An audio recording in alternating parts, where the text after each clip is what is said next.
இந்திய கம்யூனிஸ்ட் கட்சியின் நூற்றாண்டு விழாவில் முதலமைச்சர் மு.க.ஸ்டாலின் உரையாற்றி வருகின்றார். அதனை நேரலையில் காணலாம். சிவப்பு வந்து குடிகொள்கிறது. நமக்குள் இருக்கக்கூடிய நட்பு என்பது தேர்தல் அரசியலை கடந்த நட்பு. சாதியவாதம், வகுப்புவாதம், பெரும்பான்மைவாதம், எதாச்சிவாதம்னு மக்களை ஒடுக்கக்கூடிய அத்தனைக்கும் எதிராக ஜனநாயக சக்திகள் ஒற்றுமையுடன் ஓரணியில் என்று பணியாற்றணும்னு என்ற நோக்கத்தில் உருவான தோழமை நம்முடைய தோழமை. நான் உறுதியாக சொல்றேன், இந்த தோழமைதான் பாசிசத்தை ஒழிக்கும், வீழ்த்தும். இந்த தோழமைதான் எதாச்சாதிகாரத்தை வீழ்த்தும். இந்த தோழமைதான் மதவாதத்தை வீழ்த்தும். இந்த தோழமைதான் சர்வாதிகாரத்தை வீழ்த்தும். நம்முடைய இந்த நோக்கங்களுக்கு எதிராக இருக்கிறவங்க என்னென்னவோ கனவுகளை கண்டாங்க. இந்த ஒற்றுமையை சிதைக்க முடியுமான்னு பார்த்தாங்க. ஆனா அவங்களுடைய எண்ணங்கள் தான் சிதைஞ்சு போயிருக்கு. நம்முடைய இந்த தோழமை எந்த சக்தியாலும் பிரிக்க முடியாது. ஏன்னா இது எண்ணிக்கைக்காக அமைஞ்ச கூட்டணி இல்லை, எண்ணங்களுக்காக அமைந்திருக்கக்கூடிய கூட்டணி. நம்முடைய இந்திய நாட்டையும் தன்மானமிக்க தமிழ்நாட்டையும் காக்க என்கின்ற அந்த உயர்ந்த எண்ணத்தை லட்சியமாக கொண்டு அமைந்திருக்கக்கூடிய கூட்டணி.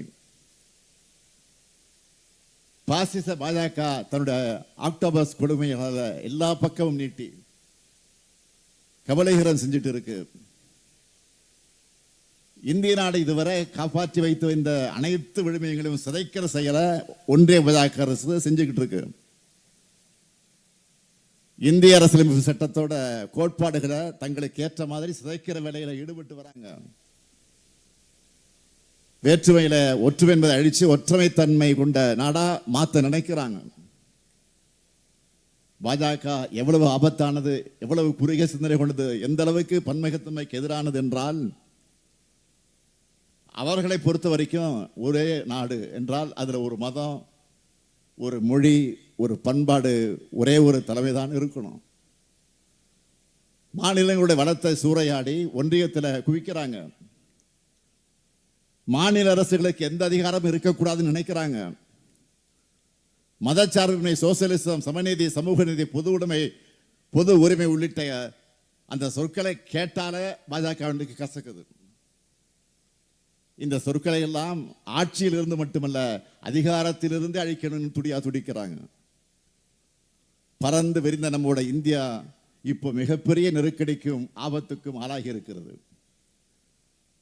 கடந்த நாடாளுமன்ற தேர்தலில் பாஜக நினைச்ச மாதிரி 400 இடங்கள் 370 இடங்கள் என்று வெற்றி பெற்றிருந்தா இப்போ இருக்கிறத விட இன்னும் மோசமாகி இருக்கும். இந்தியாவில் இருக்க ஜனநாயக சக்திகளை எல்லாம் இன்றைக்கு இணைச்சு இந்தியா கூட்டணியை உருவாக்கி பாஜகவோட வேகத்தை குறைச்சிருக்கிறோம்.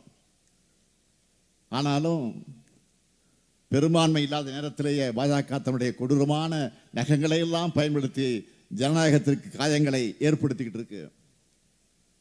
இந்த சூழல்ல எல்லோரும் குறிப்பிட்ட அடிப்படையில் நாம எச்சரிக்கையாகவும் கவனமாகவும் இருக்கணும்.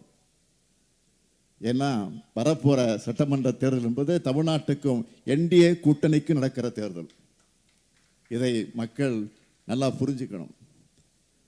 தமிழுக்கும் தமிழினத்துக்கும் தமிழ்நாட்டுக்கும் அடுக்கடுக்காக துரோகங்களை செஞ்சுட்டு துரோகங்களுக்கு ஏற்ற குடிமைகளை, கொத்தடிமைகளை எல்லாம் ஒன்று சேர்த்து அவங்க முதுகலை ஏறி வருது பாஜக.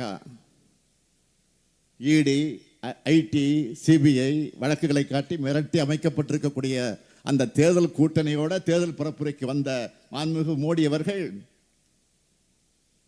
அதிமுக என்கிற பெயரையே சொல்லல. ஏன் அவர் அதிமுகவோட பேரை சொல்லல தெரியுமா? ஏன்னா அதிமுக என்பது தனி கட்சி கிடையாது, பாஜகவுடைய கிளை அமைப்பு. அந்த கிளை அமைப்பை சேர்ந்த பழனிசாமி அவர்கள் மோடி கொடுக்காத வாக்குறுதிகள் எல்லாம் கொடுத்துட்டு இருக்கார். இப்போ முக்கியமா சொல்லணும்னா மகாத்மா காந்தி பேரில் 100 நாள் வேலை திட்டத்தில் 50 நாட்கள் கூட வேலையை தராம ஒன்றிய பாஜக அரசு எப்படியெல்லாம் சீரழிச்சதுன்னு நாட்டுக்கே நல்லா தெரியும். இப்போ தேசத்தந்தை காந்தியினுடைய பெயரை அழிச்சிருக்கக்கூடிய இந்த திட்டத்தில் 125 நாட்கள் வேலை தரப்போறதா பாஜக சொல்லுது. ஆனா பழனிசாமி அவர்கள் என்ன சொல்றாரு, 150 நாட்கள் வேலை தருவோம் முதலாளிகளே. அந்த முதலாளிகளாம் மிஞ்சக்கூடிய அளவிற்கு பர்ஃபார்மன்ஸை இன்னைக்கு பண்ணிக்கிட்டு இருக்காரு அவர். தமிழ்நாட்டில் எப்படியோ தோல்வி உறுதி என்ற காரணத்தினால பாஜக அரசும் இந்த பட்ஜெட்லையும் நம்ம புறக்கணிச்சிருக்கிறாங்க. இந்த லட்சணத்தில் நேரடியா பாஜக ஆட்சின்னு சொல்ல கூச்சப்பட்டு டபுள் இன்ஜின் ஆட்சின்னு சொல்லிட்டு இருக்காங்க. பாஜக சொல்ற டபுள் இன்ஜின் என்பது டப்பா இன்ஜின் நாட்டு மக்கள் நல்லா உணர்ந்திருக்கிறாங்க. எடுத்துக்காட்டுக்கு சொல்றேன், போதை மருந்து கிடத்தலாம் பாஜக ஆளக்கூடிய குஜராத்தை பாருங்க. குற்ற சம்பவங்களா பாஜக ஆளக்கூடிய உத்தரப்பிரதேசத்தை பாருங்க. மாநிலமே பற்றி எரிகிறதா பார்க்கணுமா? பாஜக ஆட்சி செஞ்ச மணிப்பூரை பாருங்க. இன்னும் சொல்றேன், பட்டியலின மக்களுக்கு எதிரான வன்கொடுமைகள் அதிகமாக நடக்கிற மாநிலங்களா ஒன்றிய அரசோட புள்ளி விவரங்களே சொல்லுத.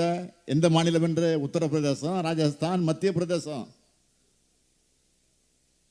இந்த 3 மாநிலங்களையும் பாஜக ஆண்டு கொண்டிருக்கிறது, ஆட்சி நடத்தி கொண்டிருக்கிறது. சரி, முதல் 3 மாநிலங்கள் மட்டும்தானா? அடுத்த 3 இடங்கள் இருக்கிறது யாரு? பீகார், ஒடிசா, மகாராஷ்டிரா.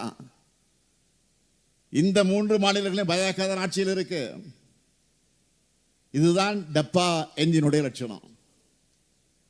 நாட்டுக்கு முன்னோடியான திட்டங்களை தமிழ்நாட்டை பொறுத்த வரைக்கும் நாம் இன்றைக்கு செயல்படுத்திக்கிட்டு இருக்கிறோம். அதிகமான வளர்ச்சி அடைந்த மாநிலமா தமிழ்நாட்டை திராவிட மாடல் உயர்த்தி இருக்கு. இங்க பாஜக டப்பா என்ஜினுக்கு வேலையே கிடையாது. இதே உணவைத்தான் மக்களுடைய முகங்களில் மகிழ்ச்சியாக நான் பார்க்கிறேன். அண்மையில் இந்தியா டுடே பத்திரிக்கை, சி ஓட்டர்ஸ் நிறுவனம் இணைஞ்சு நடத்தின கருத்து கணிப்பில் நம்முடைய கூட்டணி 45 விழுக்காடு ஆதரவோடு முன்னிலையில் இருக்கிறதாக சொல்லியிருக்கிறாங்க. நான் உறுதியாக சொல்றேன், நமக்கான ஆதரவு நிச்சயம் இன்னும் கூடுதலாகத்தான் இருக்கும். கருத்து கணிப்புகள், கருத்து திணிப்புகள் எல்லாத்தையும் அதில் நம்ம கவனத்தை செலுத்தி நம்முடைய எண்ணத்தை சிதற விட்டுற வேண்டாம், மெத்தனமாக இருந்துட வேண்டாம். மக்களோடு இணைஞ்சு நம்முடைய பயணத்தை தொடர்ந்துகிட்டே இருக்கணும். தோழமை கட்சியினர் எல்லோரும் இன்னும் வேகமா பரப்புரைகளை தொடங்க வேண்டும் என்று உரிமையோடு நான் கேட்கிறேன். தமிழ்நாட்டில் நான் பொறுப்பேற்று நான் பெறப்போகக்கூடிய வெற்றி பாஜக வீழ்த்த முடியும் என்ற நம்பிக்கை ஒட்டுமொத்த இந்தியாவுக்கு வழங்கக்கூடிய வெற்றியாக இருக்கணும். ஒற்றுமை இருக்கிற இடத்துல பாஜகவோட பாசிச எண்ணம் ஒருபோதும் பலிக்காது என்பதை நாம் மீண்டும் நிரூபித்து காட்டுவோம். வெல்வோம் ஒன்றாக என்று கூறி விடைபெறுகிறேன். நன்றி, வணக்கம். பிளே ஸ்டோர் மற்றும் ஆப் ஸ்டோரில் இருந்து பாலிமர் செயலியை QR கோடு மூலம் பதிவிறக்கம் செய்யுங்கள். செய்திகளை உடனுக்குடன் பெறுங்கள்.